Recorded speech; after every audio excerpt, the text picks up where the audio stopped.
What if the thing you're most afraid of isn't death at all?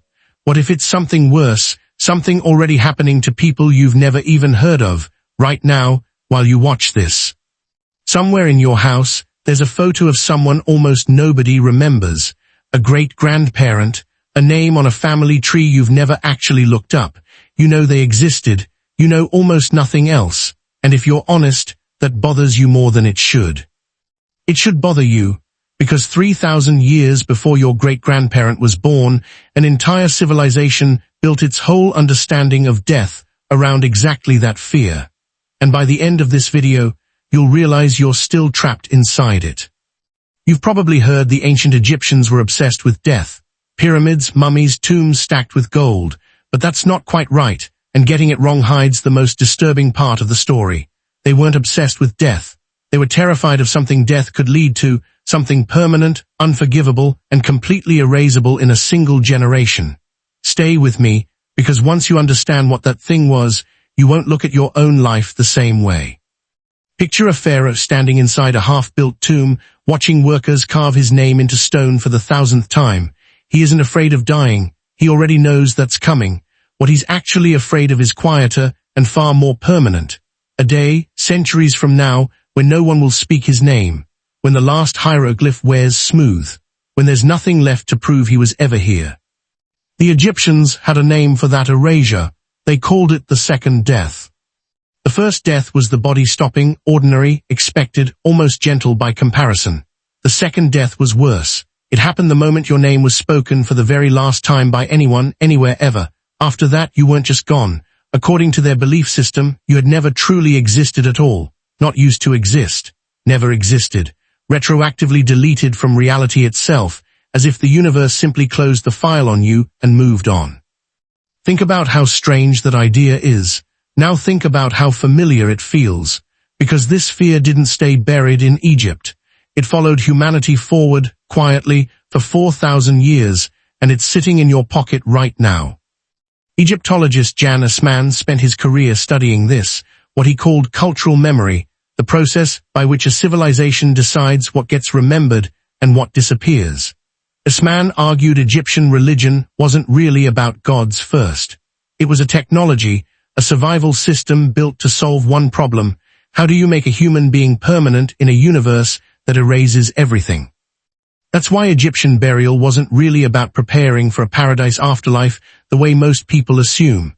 It was about preserving identity itself, like a backup system running on stone. The heart stayed inside the body because Egyptians believed it held memory and personality, the actual self. The name was carved everywhere possible, because as long as it existed somewhere in stone, part of the person still existed too. Even the false doors carved into tomb walls, doors that lead nowhere, existed so the dead could symbolically return, stay socially present, remain part of the world of the living. But here's the detail that should stop you. This is the part most people don't know, and once you hear it, you won't forget it. Archaeologists have found Egyptian tombs where a carved name was later chiseled out completely, letter by letter, by a rival or a successor. Hatshepsut, one of Egypt's most powerful female pharaohs, had her name and image hacked off monuments across the kingdom after her death, chiseled out stone by stone, cartouche by cartouche, so thoroughly that for centuries afterward historians barely knew she had ruled at all. This wasn't vandalism. It was assassination, carried out decades later, aimed at something far more permanent than a body.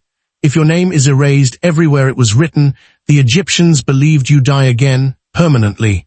Destroying a name was worse than execution because it didn't just end a life. It tried to erase that the life had mattered at all. Now here's the twist that's going to make the rest of this hard to unhear. You do the exact same thing the pharaohs did. You just don't call it a tomb. In 1986, psychologists Jeff Greenberg, Sheldon Solomon, and Tom Piszczynski proposed terror management theory, building on anthropologist Ernest Becker's earlier work. Humans are the only animal that fully understands it's going to die, and that knowledge creates a quiet background dread that never fully goes away, no matter how well life is going. To cope, humans build what psychologists call symbolic immortality, ways to feel like some part of them outlasts the body. Careers, children, legacies, names carved into stone, or into something the Egyptians never could have imagined, a feed that never stops scrolling. Every photo you post is a tiny hieroglyph. Every profile is a miniature tomb wall, curated, permanently on display, quietly saying, I was here, I mattered, remember this version of me. You didn't invent this, you inherited it. The Egyptians just had better stonemasons. So ask yourself, honestly, right now, what scares you more, your heart simply stopping one day, or being completely forgotten within 2 generations, your name never spoken again, no trace you ever existed at all? For most people sitting with that question, it's the second one. Death is abstract, distant, something the mind refuses to fully picture. Being forgotten while the world keeps moving without you feels real. That's kept humans awake for at least 4,000 years. The pharaohs weren't strange for feeling this. They were just early, with the resources and decades to build the response most people can only manage in their imagination. A 4,000-year-old pyramid is the same impulse behind writing your name in wet cement, or a tattoo you never want to forget, or quietly hoping someone remembers your birthday after you're gone.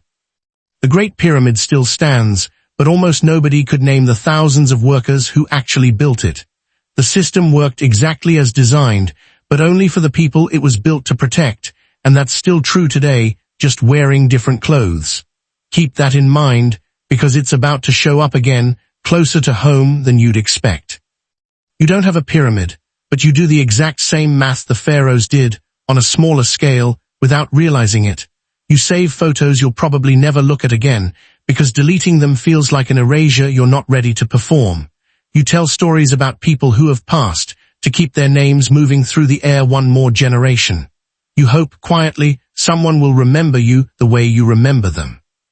The Egyptians didn't fear death because it was painful. They feared it because death was the beginning of a longer, quieter threat, disappearing so completely it would be as if you'd never been here at all. They built a civilization's worth of stone and ritual to fight that fear. Right now, in your own small, modern ways, you're fighting the exact same fear every single day, whether you've noticed or not.